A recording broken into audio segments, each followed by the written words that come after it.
여러분 안녕하세요. 송병현 교수입니다. 훈민복음 세상을 깨우는 말씀을 통해 말씀에 숨겨진 뜻을 다시금 묵상하고 영적으로 더욱 깊어지는 시간이 되시기를 축복합니다.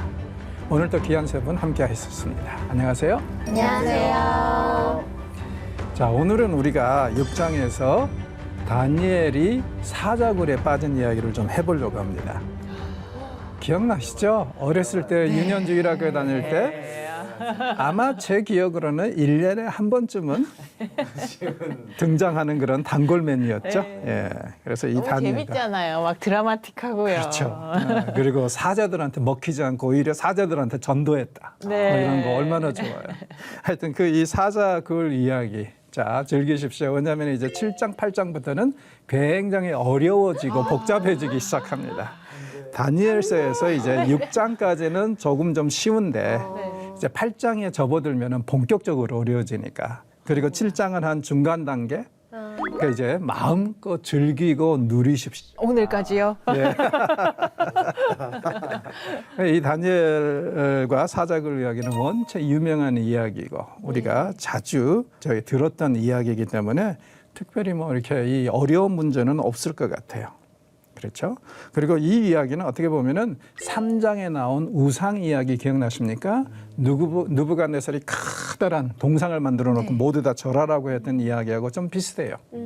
어떤 면에서 비슷하냐면은 이 바벨론의 지혜자들이 혹은 정치인들이 아주 다니엘과 세 친구들을 시기했던 그것이 사건의 발단이었던 것처럼 이번에도 다니엘을 시기하는 것이 지금 이 사건의 발단이죠. 아이고, 이렇게 빛이 나면은 어둠의 세력들이 항상. 그러니까 주변에서 시기와 질투가 있으면 그것 때문에 상처받지 마시고 내가 그만큼 잘났구나. 그렇게 생각하세요. 아, 그렇군요. 왜냐하면 인간의 습성 중에서 가장 안 좋은 습성이 시기와 질투잖아요. 맞아요. 이것이 이제 어디서 드러나냐면 예를 들자면은 누구하고 함께 슬퍼해 주는 것은 그래도 괜찮아요. 쉬운 일이에요. 근데 누가 굉장히 좋은 일을 당했어. 거기에 함께 기뻐해 주는 것은 진짜 맞아요. 어렵잖아요. 네. 인간의 본성, 죄 지은 인간의 본성이 그렇기 때문에 이 시기와 질투는 우리가 이 땅에 사는 한 영원히 우리와 함께 할 것 같아요. 맞아요. 우리는 어떻게든지 우리 자신을 성화시켜서 남을 시기하지 않으려고 노력해야겠지만 성화되지 않은 사람들은 우리를 끊임없이 시기할 거기 때문에 시기와 질투가 많으면 많을수록 내가 잘하고 있구나. 그렇게 생각하는 것도 괜찮습니다. 그러면서 스스로 위로를 삼으세요. 자, 6장 1절에서 4절 우리 장혜원 아나운서님 읽어주시죠. 다리오가 자기의 뜻대로 고관 120명을 세워 전국을 통치하게 하고 또 그들 위에 총리 셋을 두었으니 다니엘이 그 중에 하나이라. 이는 고관들로 총리에게 자기의 직무를 보고하게 하여 왕에게 손해가 없게 하려 함이었더라. 다니엘은 마음이 민첩하여 총리들과 고관들 위에 뛰어나므로 왕이 그를 세워 전국을 다스리게 하고자 한지라. 이에 총리들과 고관들이 국사에 대하여 다니엘을 고발할 근거를 찾고자 하였으나 아무 근거, 아무 허물도 찾지 못하였으니 이는 그가 충성되어 아무 그릇됨도 없고 아무 허물도 없음이었더라. 아멘. 아멘. 자, 이 정황을 보니까 굉장히 다니엘에 대한 더 칭찬이 앞서가고 있죠. 완벽 막 이런 느낌이에요. 이 다니엘이 지금 이 일이 벌어졌을 때는 다리오가 지금 벨사사를 죽이고 처형하고 왕이 되었을 때, 바벨론의 왕이 되었을 때인데 이게 이제 539년 BC 일이거든요. 자, 그러면은 지금 이때 다니엘의 나이가 한 80 정도 됐어요. 지금 605년에 이 얼리 티네이저 때 끌려왔고 그리고 지금까지 살았고 정계 이제에서 활동을 했으니까 한 80 정도 대단한 고령이죠. 그런데도 다리오가 굉장히 다니엘을 귀하게 봤던 것 같아요. 그리고 그 실력을 인정한. 그러니까 이제 이런 면에서 벨사살하고 굉장히 다르죠. 벨사살은 다니엘의 존재도 몰랐어요. 그랬네요. 그런데 다리오는 알아봐요. 아마도 리서치를 많이 했겠죠. 그리고 또 상황을 잘 파악했고 그래서 이제 다리오가 그에게 마음을 주면서 120명 중에 하나를 세웠는데 또 그중에서도 3명 중에 하나로 우두머리를 세우고 그런데 그 3명 중에서도 최고로 뛰어나더라. 대단하다. 세상 말로 정말 잘 나가고 있죠. 80세에 이게 우리의 로망 아닌가요? 한때는 예, 우리가 그런 얘기들 많이 했잖아요. 세상에서 송해가 제일 이상적인 남편감이다. 돌아가시기 전에. 뭐냐면은 90이 돼서도 일하셨잖아요. 그래 대단하신 분이시네요. 네. 네. 그리고 이제 요즘에는 김영석 교수님이 100세가 되어보냐는 책을 이제 내놓으셨는데 그분이 이제 우스갯소리를 하시는 말씀이 자기 자식들하고 함께 식사를 하잖아요. 그럼 자기가 항상 돈을 낸대요. 왜냐면은 아들들, 딸들도 다 은퇴해가지고 유일하게 돈 버는 사람은 자기뿐이야. 이게 우리가 바라는 그런 노후 아닙니까? 하여튼 이분 다니엘 대단한 분이고 게다가 이제 사절을 보니까 이 사람들이 또 시기에 가득한데 그렇죠. 왜냐하면 하여튼 위에 있는 사람은 꼴을 못 봐. 배가 아파. 왕이야 어쩔 수 없죠. 왕한테 대들었다가는 해코지를 했다가는 자기네들이 죽으니까. 네. 그런데 왕이 고용한 사람들 중에서는 항상 어때요? 제일 탑을 시기하고 질투하고 그럴 수밖에 없죠. 자, 그런데 문제는 뭐냐면 고발할 근거를 아무리 찾아도 없더라. 찾아도 없어. 속 터졌겠네요.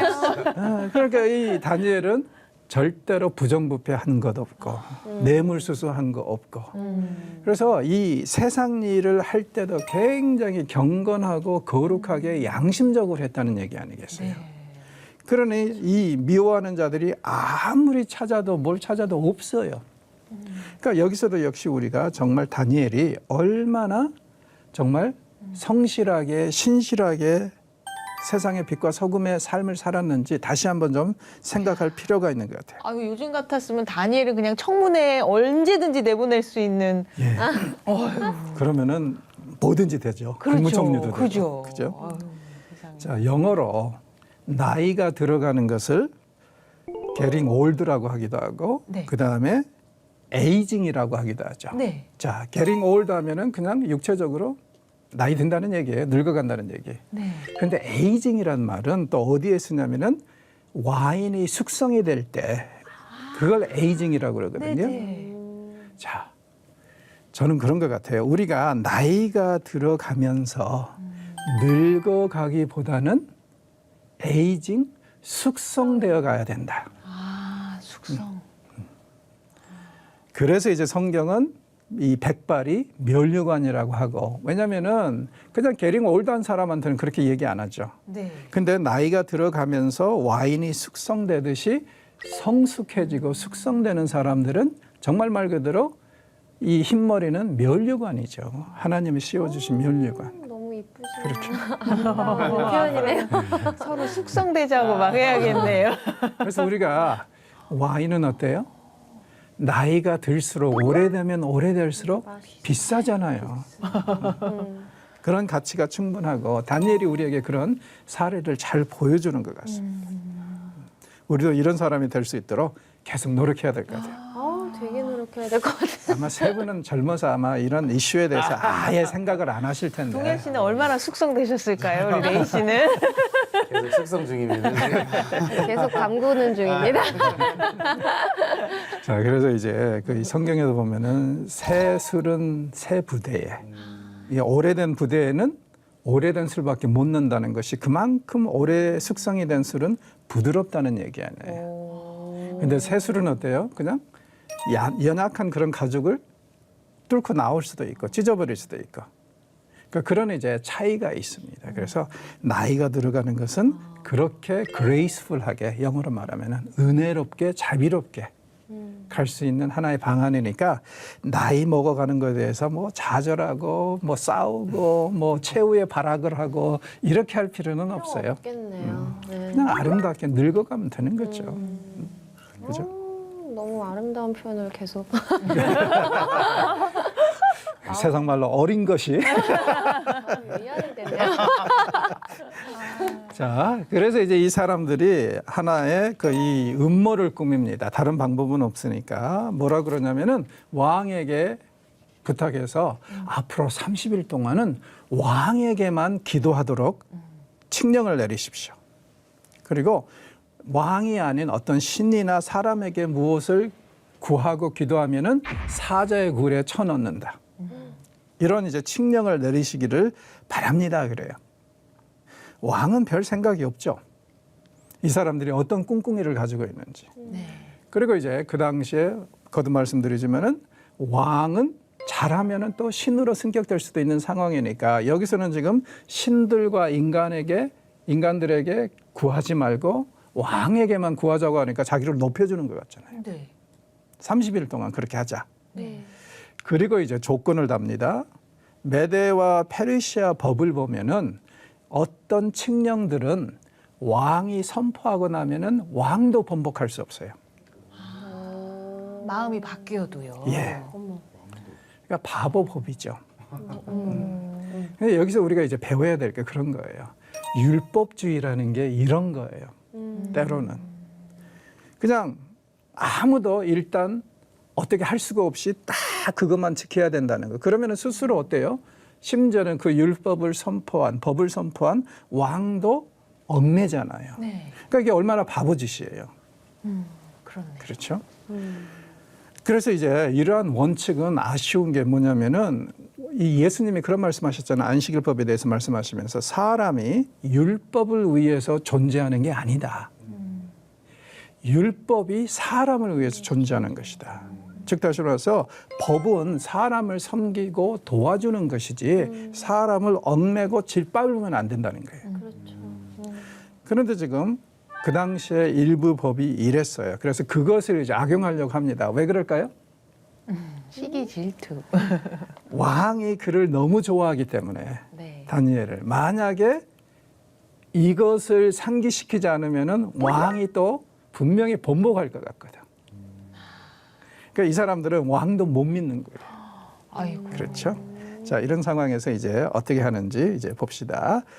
반영자님, 네. 6장 10절에서 12절 읽어주시죠. 다니엘이 이 조서에 왕의 도장이 찍힌 것을 알고도 자기 집에 돌아가서는 윗방에 올라가 예루살렘으로 향한 창문을 열고 전에 하던 대로 하루 3번씩 무릎을 꿇고 기도하며 그의 하나님께 감사하였더라. 그 무리들이 모여서 다니엘이 자기 하나님 앞에 기도하며 간구하는 것을 발견하고 이에 그들이 나아가서 왕의 금령에 관하여 왕께 아뢰되 왕이여 왕이 이미 금령에 왕의 도장을 찍어서 이제부터 30일 동안에는 누구든지 왕 외에 어떤 신에게나 사람에게 구하면 사자굴에 던져 넣기로 하지 아니하였나이까 하니 왕이 대답하여 이르되 이 일이 확실하니 메대와 바사에 고치지 못하는 규례니라 하는지라. 아멘. 자, 드디어 이제 음모가 다 진행이 돼요. 근데 여러분이 이 이야기를 다니엘은 그것에 상관하지 않고 왕이 직인도 찍었다는 것을 알면서도 이 다락방에 올라가서 예루살렘을 향해서 창문을 열고 하루 3번씩 평상시 하던 대로 기도했다는 거에 대해서 어떻게 생각을 하세요? 근데 창문까지 꼭 열어야 됐을까요? 글쎄 말이에요. 그죠? 다 보라 얼마나 당당했으면 그 믿음이요. 저 같으면 약간 지하 굴 속에 가서 그렇죠. 네. 자, 예루살렘을 향해서 기도하는 것은 솔로몬의 성전 헌당식에서 유래합니다. 네. 솔로몬이 성전을 다 지어놓고 헌당하면서 그렇게 기도하잖아요. 하나님, 성전은 절대로 하나님의 거처지가 될 수 없습니다. 어찌 이 누추한 성전에 감히 하나님이 함께하라고 말할 수 있겠습니까? 그러니 하나님, 우리가 이곳에 와서 기도하면은 하늘에서 들으시고 또 뭐라 그러냐면 우리가 일하다가 이곳을 향해서 성전을 향해서 기도하면은 하늘에서 들으시고 이게 단계별로 가다가 마지막에는 우리가 설령 죄를 지어서 타국으로 끌려가더라도 이 성전을 향해서 기도하면은 하늘에서 들으시고 이런 이제 기도를 드리거든요. 왜냐하면은 하나님은 얼마나 위대하신지 이 누추한 성전, 솔로몬 시대 때 최고의 것으로 지어졌죠. 그럼에도 불구하고 결코 하나님의 거처지는 될 수 없다는 거예요. 그러면서 계속 하늘에서 들으시고 하늘에서 들으시고. 그래서 그 이후로 지금 이것이 하나의 유래가 돼가지고 다니엘도 지금 하루에 3번씩 예루살렘을 향해서, 왜? 그곳에 성전이 있으니까. 지금은 이제 망가져서 없지만, 그래서 성전이 터전이 있었으니까 그곳을 향해서 기도하면 하늘에서 하나님이 들으실 것이다. 그러니까 오늘날 어떻게 보면은 무슬림들이 메카를 향해서 네. 기도하는 거하고 좀 비슷하죠. 그 네네. 방향으로. 예. 그렇게 지금 이제 하고 있습니다. 문을 좀 닫아 놓으면 어땠을까? 뭐 아쉬움이 좀 있죠. 그런데 사실은 다니엘이 직감한 게 뭐예요? 이 법은 누구를 잡기 위한 법이다. 자신을 노린다. 알고 있었던 것 같아요. 그러니까 어떤 수를 써도 분명히 트집을 잡을 겁니다. 그리고 정 자기네들이 트집을 못 잡을 것 같으면 간단해요. 왕에게 부탁하면 되죠. 다니엘에게 진짜 이 30일 동안 기도 안 했는지 물어보라고.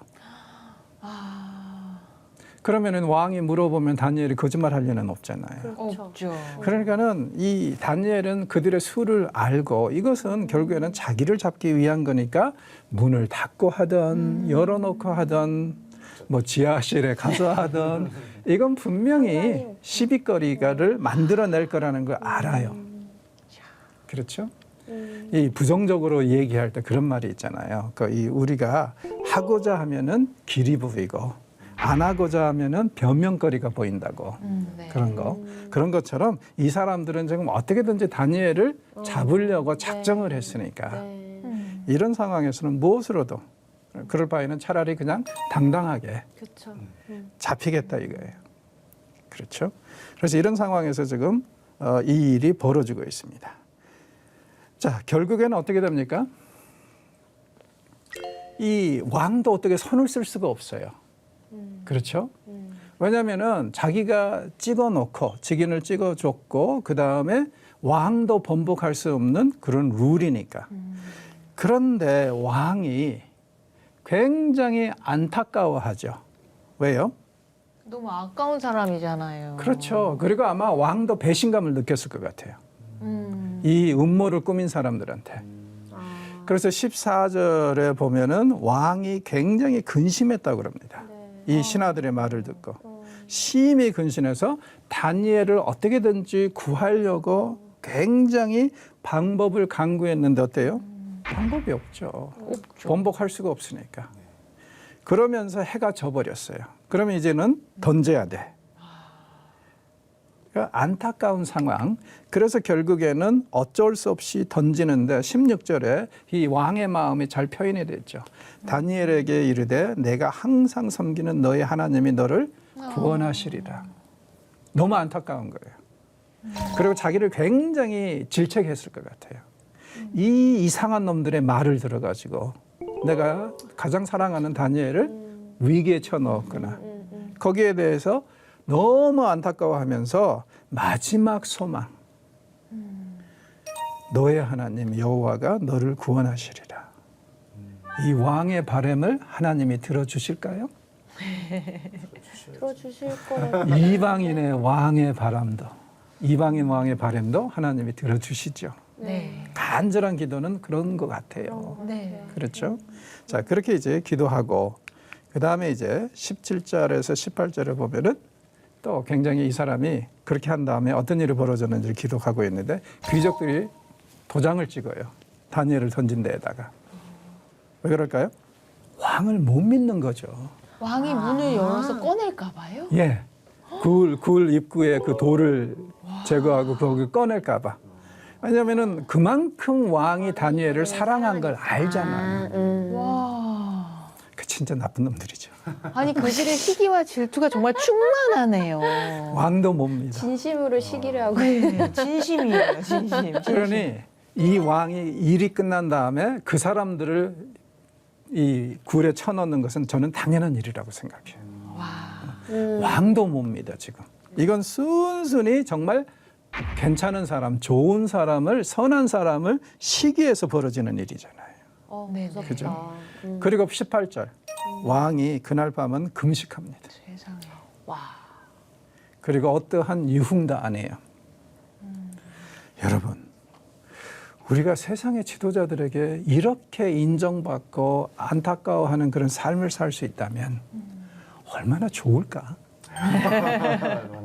하나님은 우리를 향해서 이렇게 항상 이런 마음을 가지고 계셔요.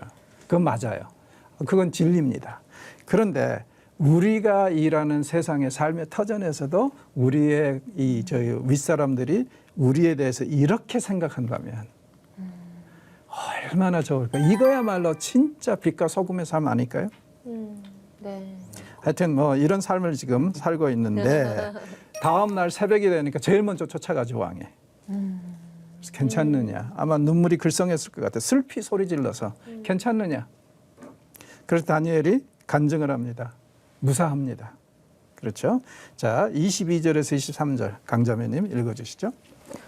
나의 하나님이 이미 그의 천사를 보내어 사자들의 입을 봉하셨으므로 사자들이 나를 상해하지 못하였사오니 이는 나의 무죄함이 그 앞에 명백함이 오며 또 왕이여 나는 왕에게도 해를 끼치지 아니하였나이다 하니라.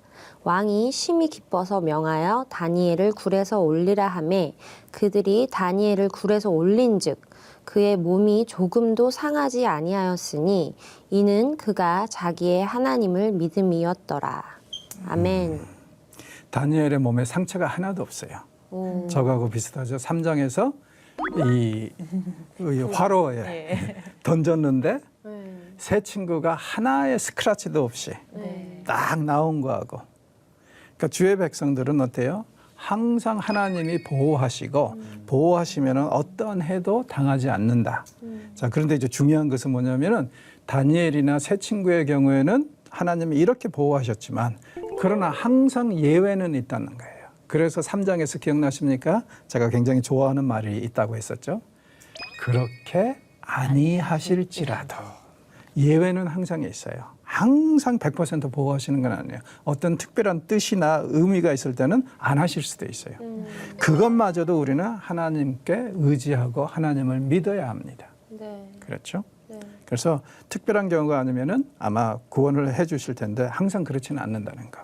그건 우리가 항상 마음에 새겨야 될 것 같아요. 자, 다니엘이 굴 안에서 사자들하고 어떻게 지냈을까요? 밤새? 놀았을 것 같아요. 자, 어떤 사람들은 이런 식으로 기도했다.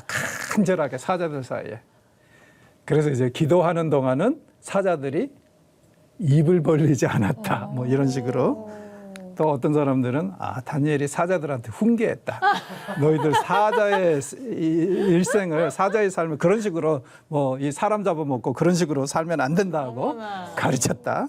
또 어떤 사람들은 뭐 깊은 묵상이 있었다. 얼마나 깊이 묵상했는지 사자들이 감히 범접을 못했다. 어머나. 어떤 사람들은 사자들과 함께 기도했다. 뭐 여러 가지 다양한 해석이 있을 수 있죠. 좋네요. 예. 그리고 샤갈은 이렇게 묘사를 했어요. 도대체 이게 무슨 뜻인지는 모르겠는데 하여튼 샤갈의 그림은 참 그런 면에서 특이하죠. 근데 저 사자가 돼지같이 생겼는데. 그렇죠. 사람 같기도 하죠. 예. 어떻게 하겠어요? 사자를 찾고 있습니다. 맨 위, 아닌가? 너무 마음 두지 마십시오. 잘 안 보일 수도 있습니다. 그렇죠.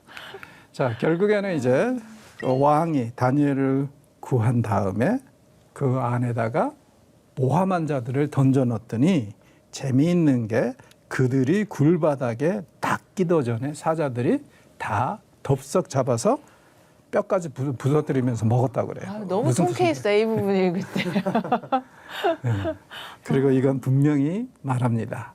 사자들이 결코 배부르지 않아서 다니엘을 잡아먹지 않은 것이 아니라는 거. 그렇죠? 그렇죠. 네. 아니, 땅에 떨어지기도 전에 지금 다 바스락거리면서 잡아먹어버리는 거예요. 그렇네요. 그렇죠? 보호심을 받았네, 자. 진짜. 그래서 이제 다니엘은 더 큰 일을 맡게 됐고 게다가 온 세상 사람들에게 다니엘의 하나님을 두려워 떨라고 왕이 또 편지를 보냅니다. 그래서 그때 있었던 일을 다 회고하면서 그래서 이제 다리오 시대 때 이 다니엘이 굉장히 왕성하게 활동했다고는 이야기로 이제 마무리가 돼요. 이 다니엘과 사자굴 이야기 우리 옛 추억으로 되돌아갔습니다. 오늘 어떠셨습니까? 어떤 느낌이나 질문 있으세요? 그 하나님은 진짜 모든 백성들, 사람들을 정말 보호하심이 제가 또 이렇게 다니엘 6장을 교수님을 통해서 말씀을 통해서 더 한 번 느꼈어요. 제 믿음 또한 또 하나님을 믿으면 더욱더 믿고 흔들리지 않고 깨어 있다면 하나님께서 보호를 언제나 해주실 것 같은 느낌이 오늘은 더 깊게 느껴졌어요. 네. 항상 보호해 주실 거지만 설령 안 하신다 안 해도 하실더라도 그렇게 아니하실지라도 네. 우리는 믿어야 된다. 네. 그렇죠? 예, 네. 좋습니다. 당분간은 기도할 때 이런 제 기도를 해도 저에 대한 기도를 해도 다니엘의 영과 다니엘의 유업이 좋네요. 주님 저에게 오기를 기도합니다. 다니엘 형님을 닮고 싶습니다. 네, 다니엘을 갖고 있습니다. 뭐 남들에게 축복을 할 때도 다니엘의 영이 임하길, 다니엘의 유업이 흐르길. 오늘부터 형님 됐군요. 그러면 무릎 3번 꿇으셔야 돼요. 사자굴은 모르겠는데 하여튼 그런 또 기도를 하고 싶네요. 다니엘. 그렇죠. 다니엘은 우리에게 정말 좋은 롤 모델인 것 같아요. 맞아요. 그래, 네. 닮고 싶은 롤 모델. 네. 멋져요 정말. 네네네. 네. 그렇습니다. 우리들 그리고 다 다니엘이 될 수 있습니다. 제 생각에는. 그렇죠? 그리고 하나님 안에서 이미 되셨고 이제는 세상에서 다니엘이 되시면 되죠. 아멘. 자, 오늘은 이렇게 마무리하고 이제 다음 주에는 우리가 7장부터 이제 들어가는데 7장부터는 조금 어려워지는데 그래도 7장은 괜찮아요. 왜냐하면 3장하고 2장하고 연결이 돼 있으니까. 이제 8장부터는 조금 좀 쪼이기 시작할 겁니다. 자, 긴장하세요. 네. 수고하셨습니다. 감사합니다. 수고하셨습니다.